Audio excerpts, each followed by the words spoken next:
It has been a privilege for Trust Edge Leadership Institute and myself personally to partner with the University of Nebraska on the Trust Edge work.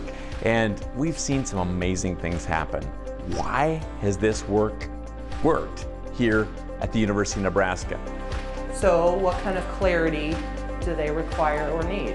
Part of what we're trying to do is really to evolve the culture of Nebraska Extension, and we've done that in a number of different ways, and now with a focus on trust. And so this is just kind of a logical progression of ways that we're trying to help everybody think about this culture, think about this organization that we work in, and how do we focus on an organization that really adds value to our stakeholders, to the learners, but also is a great place to work. I know personally for me it was going back to my pillars and making them more personal to me, because I can only teach what I buy into, and I believe that, and I have to practice those pillars myself to be able to say this will work. We have a trained group of Trust Edge facilitators, and they've been delivering the Trust Edge experience to extension professionals across Nebraska.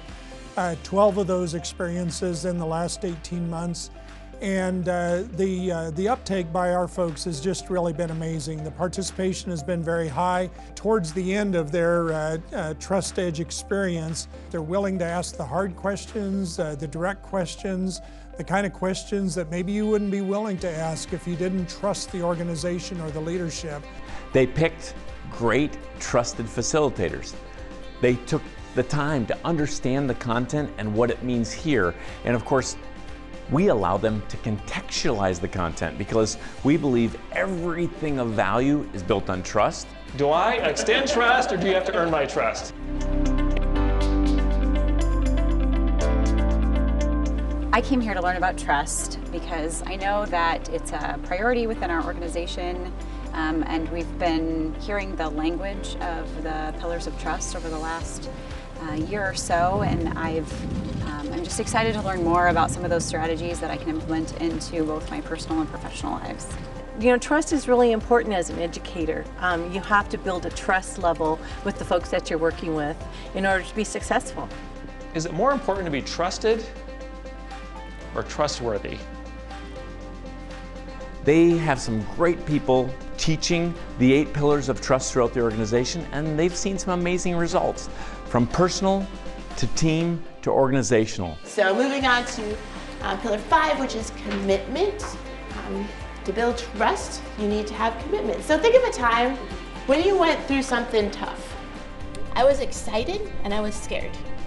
I was excited because I saw the potential. There's a lot of powerful stuff that's covered in Trust Edge, and again, just kind of reconfirming that it aligned with who I was and what I wanted to be about. And I'm really excited that I had this opportunity to go all through Extension and share these things I was passionate about with them, with some kind of a research-based structure to follow, so it wasn't just me kind of saying things.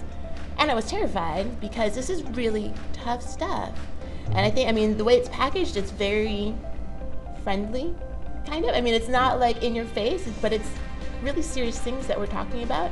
And what I've noticed is that some participants have to process the experience before they know how to reflect and decide on whether it's something that was useful to them or not. And in fact, some of the participants who I questioned the value of it to them based upon their questions and their experience and attentiveness during the workshop have turned out to be some of the greatest champions. I think trust is one of those things that you can never take for granted. If we're gonna be a trust-based organization, we need to take the idea really seriously and work on it to try to get better so that we can be more successful and effective in the work that we do. It's been a privilege to see this trust work and the impact of it here at an already trusted institution like the University of Nebraska.